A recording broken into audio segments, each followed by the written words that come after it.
Okay, so today we have David Bowie and Rock and Roll Suicide. It always feels like a bold move to do a reaction to David Bowie because he's one of the greatest musicians of all time. He's beloved by millions, if not billions of people. And I know I've reacted to other beloved artists, but this is fucking David Bowie. And it just feels funny sometimes for me to react to one of his songs in my room. And it's just like, I don't know. But either way, this has been requested, and I love what I've heard from David Bowie, but I've never heard this, so we're going to get into it. Of course, this is the last track off of the Rise and Fall of Ziggy Stardust and the Spiders from Mars. It's the end of an era. So let's get into it. Less than 3 minutes. Here we go.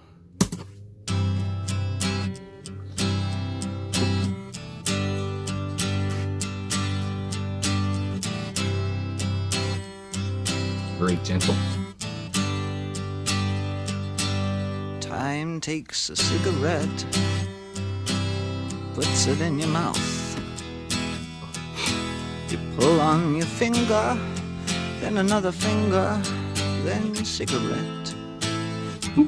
The water wall is calling, it lingers, then you forget. Oh, ho, ho, ho, you're a rock and roll suicide. That's some beat. You're too old to lose it, too young to choose it. And the clock waits so patiently on your song. I like that. Walk past the cafe, but you don't eat when you've lived too long. Oh no, no, no, you're a rock and roll suicide. Shit break the snarling as you stumble across the road.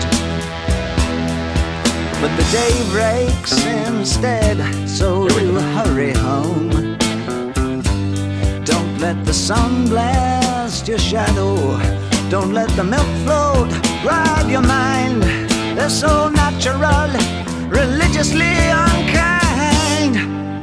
Oh no, love, you're not alone. You're watching yourself, but you're too unfair. You've got your head all tangled up, but if I can only make it there. Oh no, love, you're not alone.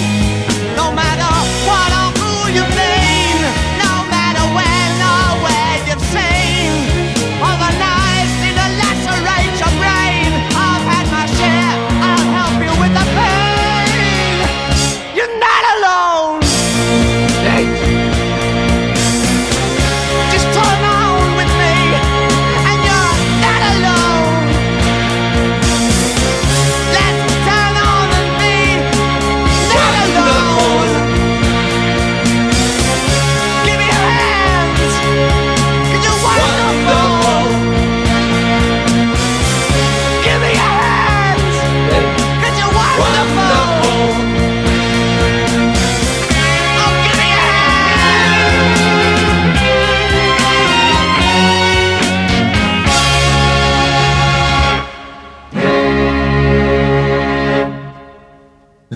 Jesus.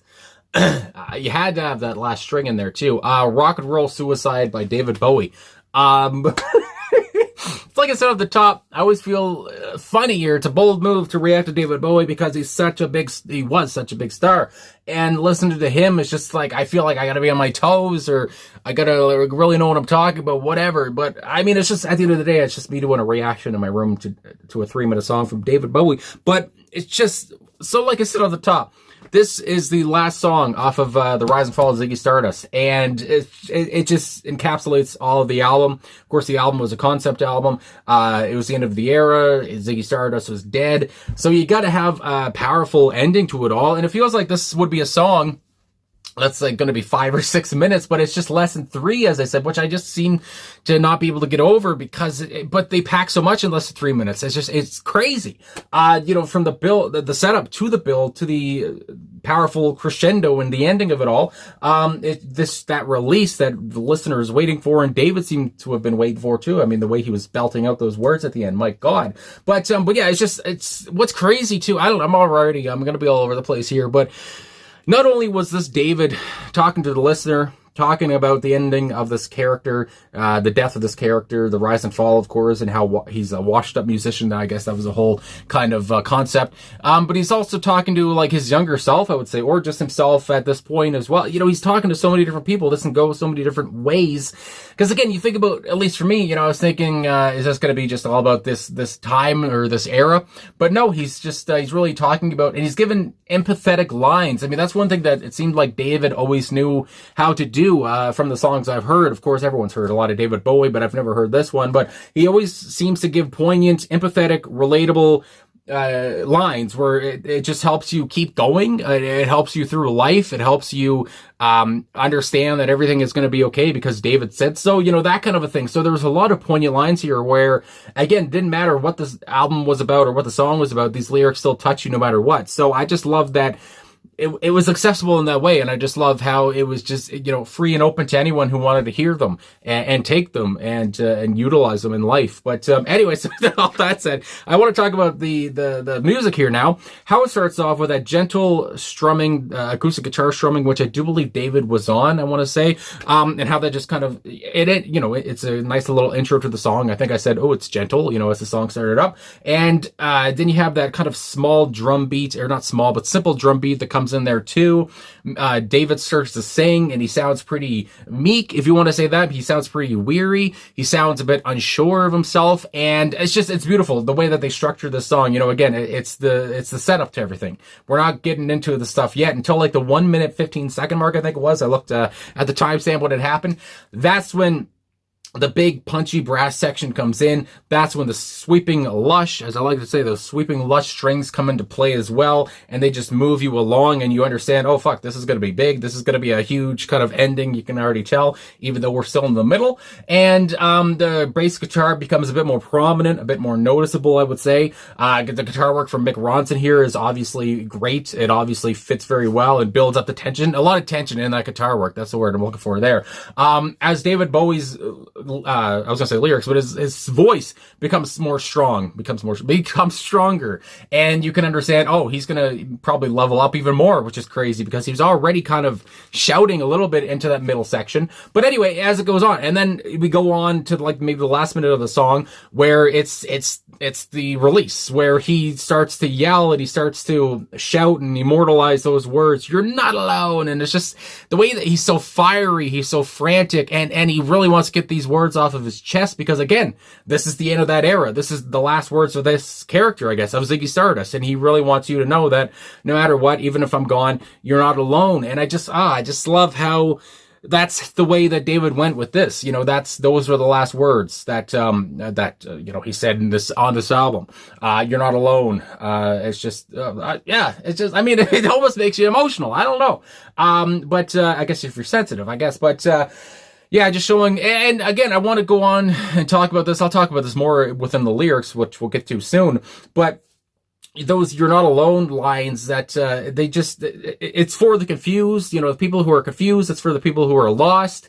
As I mentioned earlier, it's almost like David is talking to his younger self. I mean, there's lines, the line that I can't remember now, when he says "you can't choose it" or something like that. Again, we'll get to these in the lyrics, but just a lot of lines where it just fits your life so well, especially if you're a teenager, or even if you're 30, 40, 50, 60, whatever it is, because you're never too old to learn things from a song like this. So anyway, I don't know, there's just so much emotions, I feel like, in the song, and of course David's voice shows that too, and it cracks and it just gets higher and higher, and he just belts out those words, and it's just so much to take in. And we slide into the personnel now. Of course, David Bowie, would you believe it, is on lead vocals here, and he was also on 12-string acoustic guitar. Like I mentioned already, I love that gentle opening to the track, and at least for me, I didn't know what was about to come, and it was just a easy opening to what the track would soon become. Mick Ronson was on lead and rhythm guitar, of course. Like I already said, he built that tension, and he built upon Bowie's opening. He was also on synthesizer, backing vocal, and the string arrangement, and I can't say it enough, but those strings and that brass section, which we'll get to soon because there's a lot of brass instruments here, that just gave the song an even more glorious feel. It made the ending feel even more extravagant. It gave it an extra boost, an extra oomph, an extra lift, all those different things. I mean, it's an orgasmic feel by the end of it. I mean, you feel like you just went through the ringer. Then you got the Trevor Bolder here on bass guitar, and I love his noble parts, as I I mentioned, I loved how his bass guitar became more, I don't want to say frantic, but just more shown anyway. And he worked very well with Mick Woodmansey, who was obviously on drums. And as I mentioned, I loved his simple beat as he started out along with David Bowie. And that simple beat was great because it was so easy to build upon that and to do more than that simple beat. And again, go to that big crescendo, when Woodmansey would become even more fiery like everyone else. And then you get unknown musicians on 2 trumpets, 2 trombones, 2 tenor saxophones, baritone saxophone, 8 violins, 4 violas, 2 cellos, and 2 double basses. I did not know there was that many friggin' instruments there, and that's crazy. But I guess it's true. I was gonna say, I guess it's true. Yes, I guess it's here. But also, it's just how they fit all that in, and I can't say it enough. And to less than 3 minutes, it made the song as punchy and as emotional as it was. I mean, my God, just kudos to all of them. My goodness. But I guess, this song called for it. Although maybe that many instruments were on other tracks in the song, but especially for the ending here, you gotta have quite the extravagant array of instruments, I think. So we move on into these lyrics now. So with the first verse, I may not understand everything going on here or the references, whatever, but I feel like I can understand kind of the basic notion of it all and how relatable it is for so many people all these years later, as there's a fruit fly, for God's sake. So time takes a cigarette, puts it in your mouth. You pull on your finger, then another finger, then cigarette. And I did see that David said he kind of plagiarized these lines, and how basically life is like a cigarette, I guess if you want to say that much. And you savor it or you smoke it fast, that kind of a whole thing. Then you go on, this water wall is calling, it lingers, then you forget. And it just feels like, again, this is the end of a washed up rock star. This character, I can't say it enough. And that's what he's kind of opening the track with, and it all fits very well with how slow moving the beginning of it is, and how he's just kind of laying out what he has become or what he's ending on. Then you have the refrain, oh, oh, oh, you're a rock and roll suicide. And I feel like, too, the rock and roll suicide, it's a suicide because David's ending this himself. And I don't know if I'm getting too deep or if this is right or not, but just going off of my big fat head. It's a suicide because, he's ending it himself. He's killing the character himself and he's moving on. And that's a kind of a suicide. It's a rock and roll suicide. And again, it's also a feel of like you have to change at some point anyway. You gotta make one part of you die, and so you can be resurrected in a different way. I mean, that comes to mind too. Then you get the second verse. You're too old to lose it, too young to choose it. And this second verse is, I was going to say full of so many poignant lines, but there's 2 of them anyway. And then the next one, and the clock waits so patiently on your song. And it's just, those first 2 lines just hit so hard. I don't know why, but you're too old to lose it, too young to choose it. I think about David, and I think about, things he talked about with like sexuality, or just being confused about who you are or what you want to be. All these things, what do you want to do with your life? All that comes to mind.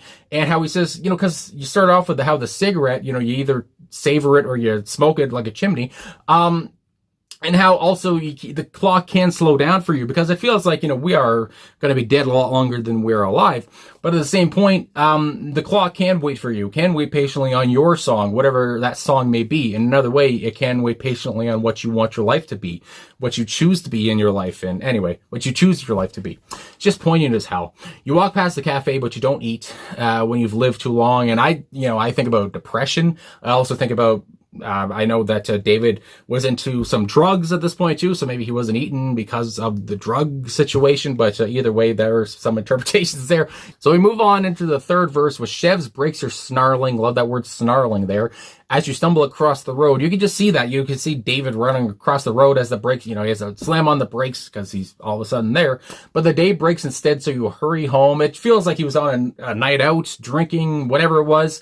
And I think about a lot of stars of the 60s and 70s doing this and running home at this time, almost like a vampire trying to stay out of the sun. Then you got the last 3 lines here. Don't let the sun blast your shadow. Don't let the milk float ride your mind. They're so natural, religiously unkind. And although those last 3 words are powerful and beautiful and wordy, whatever the hell, those words are wordy, but it feels like still he's just saying the big picture here of being yourself and being kind to yourself, as we'll get more into that as the next 2 parts come in. But still, just being kind to yourself, being just a nice friend to yourself. I feel like, I don't know, just being yourself. It just seems so dull to say, but there you go. He says it in such a powerful, different way. Then you get the bridge and the outro here. As I just mentioned, these are beautifully said.